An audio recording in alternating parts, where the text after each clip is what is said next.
Hey there, this is Miss Farhat. Just creating a little bit of a video explanation for my Year 12 economics class about the different methods of protection. So far we've been working through topic 1, the global economy, and there's a little bit of confusion, or I guess people are seeking a little bit of clarification about the methods of protection because there are a lot of graphs involved, and these graphs tend to be the most popular choices for multiple choice questions in every single HSC year. Now, remembering what protection is. Protection refers to the tools that the government uses to try and protect their domestic producers. So, in this case, Australian sellers, yeah? So how can we protect them? Who are we protecting them from? We're protecting them from overseas or foreign sellers and producers.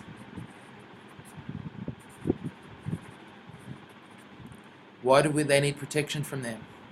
Well, maybe they do things cheaper than we do, so as a result, our Australian producers won't be able to sell their products. So that is the basic reason there. And as you look at the reasons for and against protection, or the flip side of that, the reasons for and against free trade, you'll get a deeper understanding of why we are moving away from these methods of protection overall, and why World Trade Organization is encouraging that move. Now, to keep our focus on the methods of protection, let's think about how we can protect the Australian sellers from overseas producers. I guess one way we could encourage people to buy Australian is to make the foreign products artificially more expensive. The way to do that is to put a tax on them. That tax is called a tariff. So that's one method you could use, taxing the imports. The other way to make Australian producers seem more attractive, artificially more attractive, is by reducing the costs of production for Australian producers. The way to reduce their costs of production artificially is by giving them money. That is what we call a subsidy. So, the financial assistance.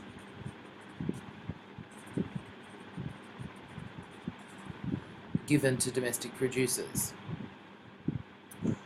And the other way that we can sell more Australian products is by limiting how many foreign products come in here.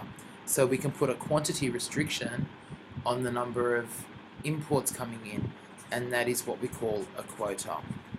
So, quantity restriction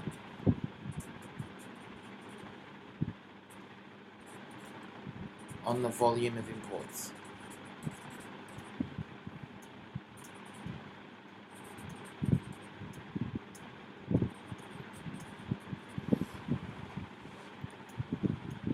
Let's take a look at the first graph, which is explaining how tariffs work.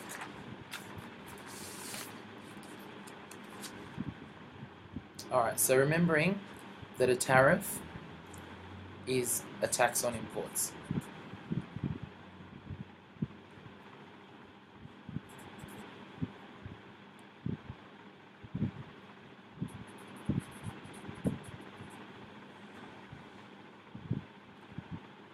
And why it's used, the reason we'd place a tax on imports is because it's going to expand the market share for domestic producers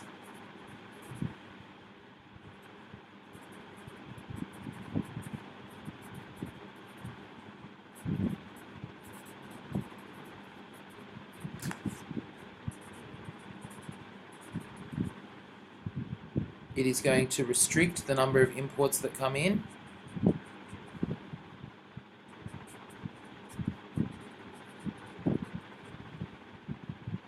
and it has the added bonus of creating a cut for the government. So it's going to bring in revenue for the government. That little bit of tax that we charge on the import is what goes to government revenue. Alright, so first let's look at our trusted supply and demand curve. Let's assume that this is, I don't know, let's pick cars, because that's created a lot of controversy in the last couple of years, with lots more to come over the next 2. So let's say these were all the cars supplied by Australian car manufacturers. So this is domestic sellers, domestic supply. And then these are all the cars demanded by Australian consumers. Now remembering that each point along these actually pinpoints a price and a quantity at that price that will be sold. If there was no such thing as importing and exporting and international trade and globalization, and we had to buy what was produced in Australia, then that would exist at market equilibrium. That price and quantity, the normal price mechanism would apply, and this would be the equilibrium in the Australian market for the purchase of cars. So this would be the price, this would be the quantity. Alright, so let's say that the equilibrium price is, I don't know, $30,000. Completely fictitious. And that the equilibrium quantity at 30,000, I don't know, let's say, just for simplicity's purposes, 100,000 people, 100,000 cars would be sold at $30,000 each. Very simplistic, don't worry too much about the numbers, I'm just trying to illustrate how this works. So if there was only domestic trade and there was no access to any overseas markets, then domestic supply, domestic demand are at equilibrium, PQ, and that is just your 30,000 times your 100,000 quantity. So you're looking at a PQ of $3 billion. Now, in the real world, obviously, we have international trade. Now, international trade, part of the reason we have it is because there are countries that do things better than we can. Just as there are things that we can do better than other countries. We have things available that other countries might not have. And this is the whole concept of comparative advantage that you would have looked at earlier in this topic. The whole concept that the country that gives up the least to make the most is the country with the comparative advantage, and therefore should be producing it. So in an ideal world where there were no trade barriers, i.e. no protection, there would be a world price for cars that would be significantly lower than what Australia can produce at. So let's say it was, I don't know, 15,000. That's not completely out of the question. So that's not a completely like out of the realm of possibility there. So let's say the world price is $15,000 for a vehicle. Now, if it was, this would represent how many Australian consumers would be demanding a vehicle. Somewhere out here. So, I don't know, let's say that that's 200,000 people out here that are wanting to buy a vehicle at $15,000. But domestic sellers aren't going to sell 200,000 vehicles at $15,000, and domestic suppliers are not going to even sell 100,000 at that price. They're going to sell this many, at that price, because that's their supply curve. So, I don't know, what would we call that? I know I haven't really drawn it to scale. Let's say it was 20,000. That's how many they're willing to sell at $15,000. They're willing to meet demand up to 20,000 at that price. So if domestic supply in a world with international trade where consumers can buy a vehicle for $15,000, in that world only 20,000 cars are going to be sold by domestic sellers. So this little red line, which hasn't been drawn completely in a completely creative fashion, that would represent domestic supply here. So that's the domestic share of the market for vehicles. Alright, now we said that domestic demand is actually out here at 200,000. So there are still 180,000 vehicles, or 180,000 people wanting to buy a vehicle at $15,000. So who is going to supply this many cars? It's definitely not going to be the domestic supplier. They've stopped here at 20,000. So that means that the foreign sellers are going to meet the demand of the Australian consumers by making up the difference. So we'll colour code that one green. So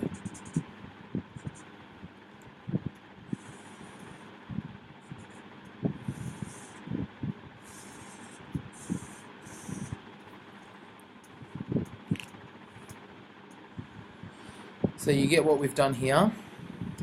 If we had free trade, then the red zone is domestic supply, and the green zone is international supply. So domestic revenue then, in this international trade with no barriers situation, is our 20,000 units at $15,000, and the international supply, their revenue is going to be the other 180,000 at $15,000. So when we calculate those, we end up with domestic revenue from the purchase of vehicles or sale of vehicles at $300 million, because we've got the 20,000 units at $15,000, and we have international supply of 180,000 units at $15,000, which is closer to 2.7 billion or 2,700 million. Now, what if we were to introduce a tariff? So let's do that. Let's introduce a tariff. We're going to place a tax on imported vehicles to artificially increase their price and try and dissuade Australian consumers from buying the foreign import. Now, let's impose, this is completely unrealistic, but let's go with it anyway. I'm going to impose a $5,000 tariff and make that 20,000. So we now have a tariff price up here. So this is now, let's call it price 2. That's with the tariff. It's $20,000. Now, this tariff is going to be paid for by the consumer. Anyone wanting to purchase a vehicle from overseas will now be paying $20,000 instead of $15,000. Let's see what effect that has. Now, firstly, domestic demand is going to contract. We don't want 20,000 anymore. At 20,000, we want this many. Should be using the red. Okay. the red pen. So we have now had a contraction in demand, and domestic consumers only want this many.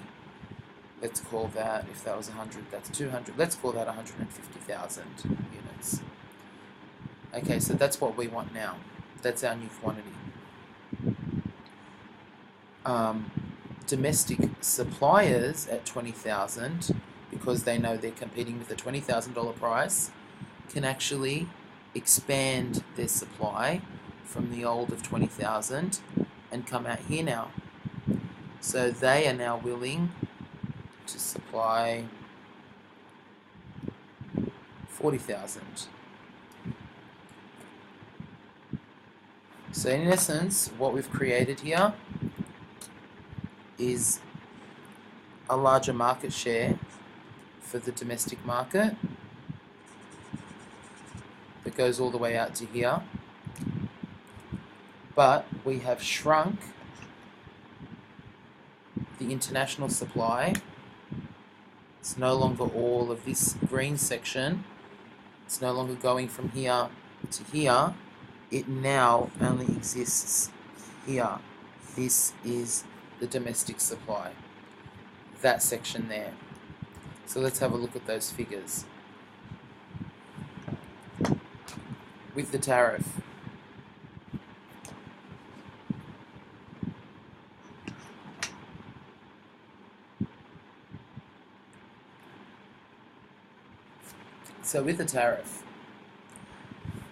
we now have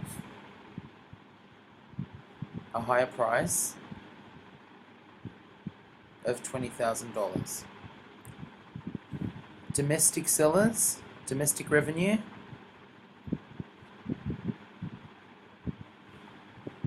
is the $20,000 by 40,000 units.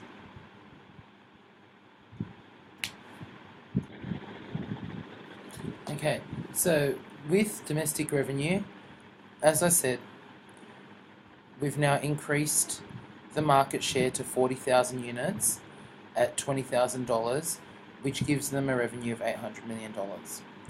Now, with the international supply, international sellers haven't changed their price. The world price is still the same. They're still selling at $15,000, but Australian consumers are paying $20,000. That extra $5,000 is not going to the seller. So, in terms of the effect that this has for the international seller, what their revenue will now be as international sellers where a tariff has been imposed, is that their market share is now lies between the 40,000 and the 150,000, which is 110,000 in quantity. And to get their revenue, we need to multiply that by their selling price, which is $15,000, not $20,000. And I'll show you what happens to that other $5,000 in a second. So, that being the case, our international sellers are now 110,000 is the quantity that they're supplying to Australia at their original world price of $15,000.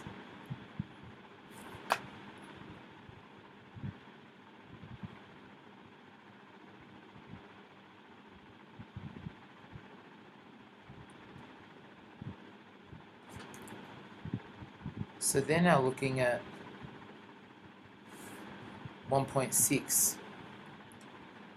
Big drop in revenue compared to their non-tariff revenue, as you can see. So their revenue has dropped significantly. Domestic sellers have gone from 300 million to 800 million, so they've seen a nice increase there. Now, consumers are still paying 5,000 extra per unit. Where is that going? That's right, it's going to the government. So that 5,000 on those units is represented by this rectangle here. So the tariff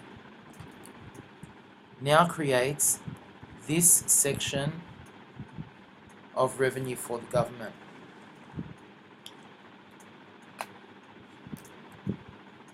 So government revenue is going to equal 110, the distance from there to there, distance from there to there, and the distance from here to here. So it's really just the area of a rectangle if you wanted to be really basic about it. There's 110, there's 5, 110 times 5. So now the government revenue is that. And this nice chunk goes to the government.